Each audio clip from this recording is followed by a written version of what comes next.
This is nice. I'm so glad I don't have to discard this. Look at this. Look at the little airplane up here. These are my favorites. Lucky had one just like that. Oh, I saved all of his baby things. I put him in an old trunk, and I lugged him just about halfway around the world. But I couldn't take him with me this time. Wonder what happened to it. Sorry. Oh, those hormones are powerful, aren't they? Yeah.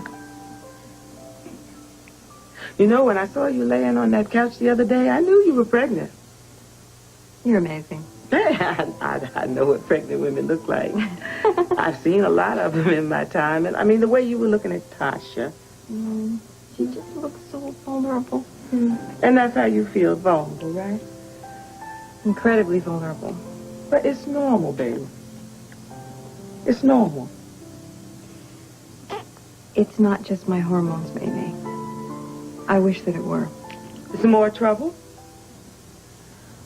Well, I've always had sort of a sixth sense for when things were about to go wrong. And I'm very afraid that things are about to go terribly wrong now.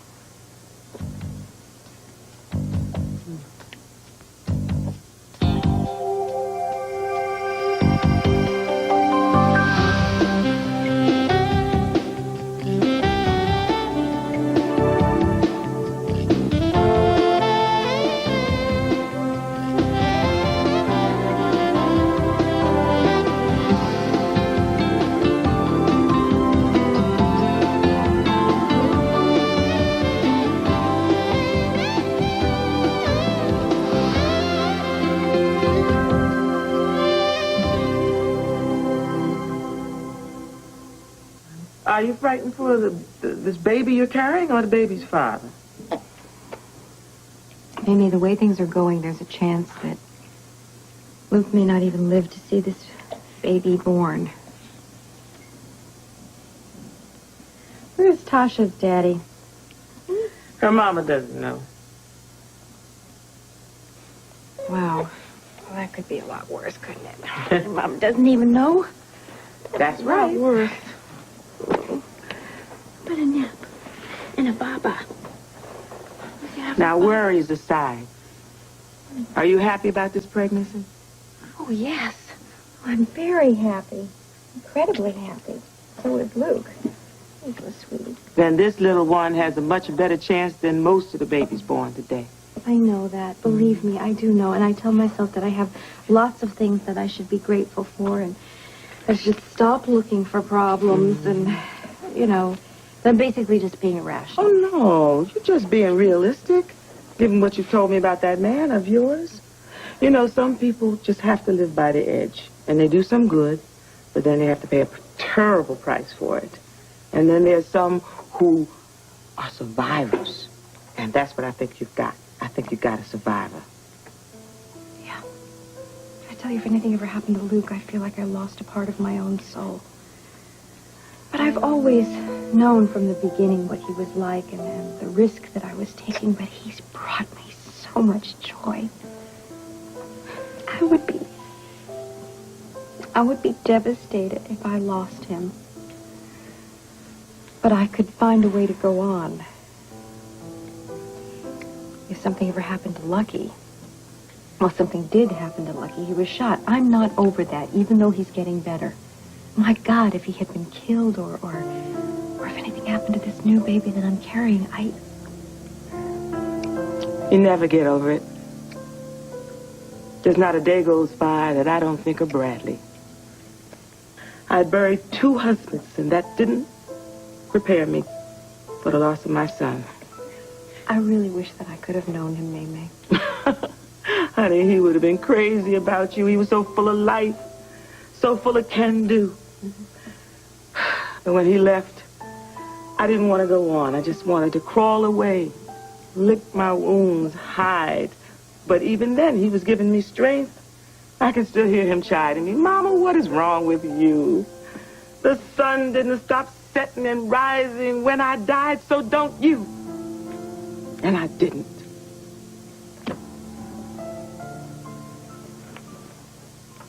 How many grandchildren do you have? Oh, 7. Wow. 2 of them Bradleys. Did his wife remarry? Isabel? No, Isabel went back to Philadelphia with little Faith and Justice. Justice.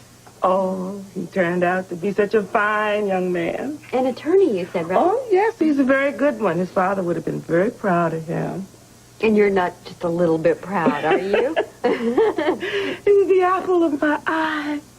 I know I should be more impartial, but every time I look at him, I see Bradley. You know, it's the best of Bradley. And no matter how busy he is, he still has time to write to Grams. I had this letter from him this morning.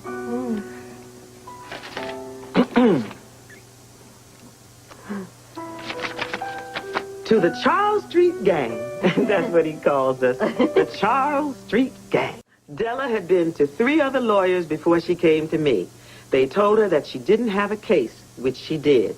My colleagues just didn't think they could win a sexual harassment case brought by a black assembly line worker against her white supervisor. Oh, that's infuriating. But you know me, Graham. I love the really tough ones. Except this one wasn't so tough in the end.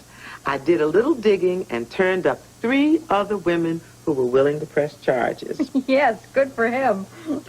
So I went to the company. I told them just how messy things could get and demanded reinstatement for my client with back wages as well as the dismissal of Mr. Hot Pants Supervisor. I suggested the media would love to get their hands on the story. You should have seen how red under the collar they got, but they knuckled under. And I took great pleasure in personally escorting Della back to her job. Picture this. As we moved down the room, one woman got up from the machine and started clapping, then another, until pretty soon every woman in the place was standing and cheering. And I saw the bosses watching from behind their big plate glass window. They saw me looking, and maybe they were still worried about the media. Maybe they figured I had a hidden camera somewhere. Because the hit man said something, and they grudgingly started clapping, too. I tipped my hat at them, and that probably made them madder than anything else. Oh, I wish I had been there. Oh, I would have loved that. I feel like I had been there just from hearing the letter. Oh, he's got his father's wit and his humor. Thank goodness for a sense of humor. Luke and I would have been lost a long time ago without it.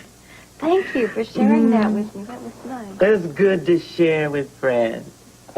I'm glad that you consider me a friend, because I consider you one. Well, now, why don't you share something with me?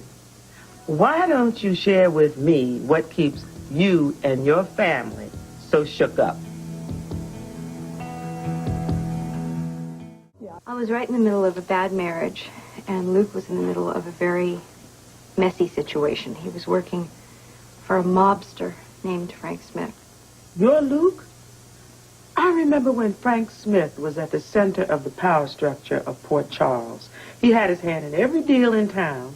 Then come to find out that he and his boys were running the town. Oh, he was a nasty character. Oh, the nastiest.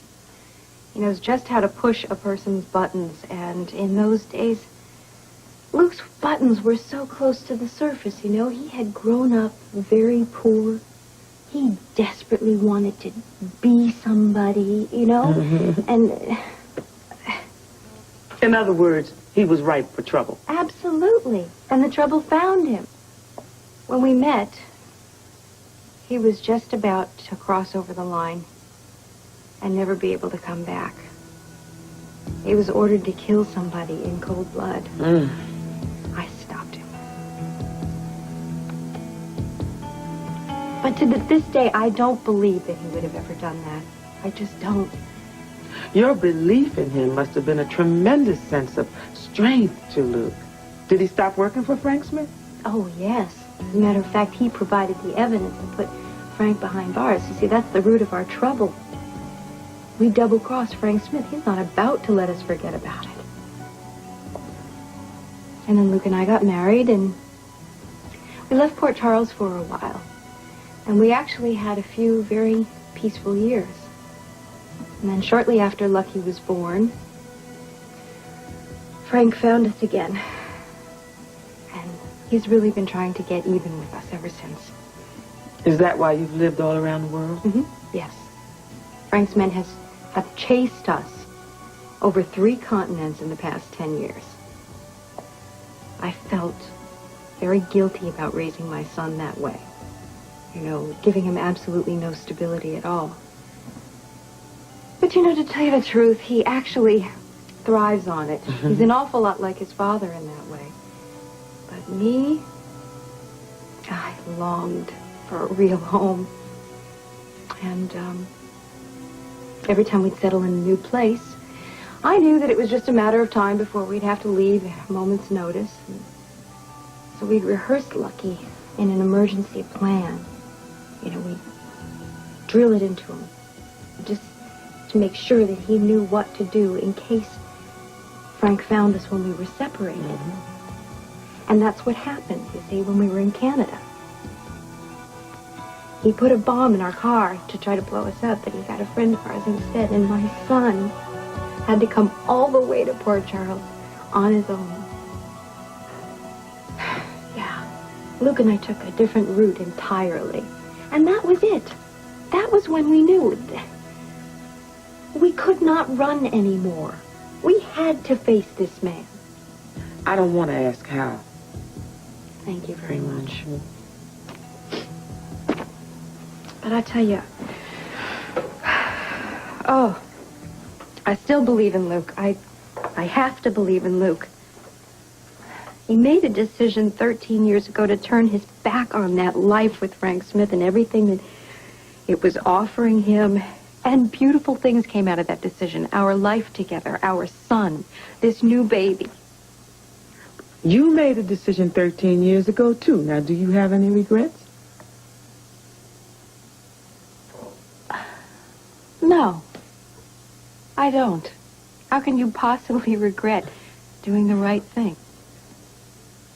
I'm glad I didn't have a crystal ball, though. I'm glad that I couldn't look down the line and see what the future held and what all the consequences would be, because that would have absolutely left me paralyzed. But now you're straining in the future now to see the future for Lucky, for Luke, and this new baby you're carrying. You're right? Yeah. Oh, my goodness, you're right. Oh. And there's absolutely no point in that, is there? Because I'm losing sleep over that, and there's nothing I can do about it anyway, except to just continue doing what I've been doing, which is following my instincts. And I would say your instincts have been right on so far. Well, we've also been very lucky. Hence the name of our firstborn child. It's just, hard to know when your luck has run out. You just have to trust in yourselves, trust in your love, and trust in the Lord.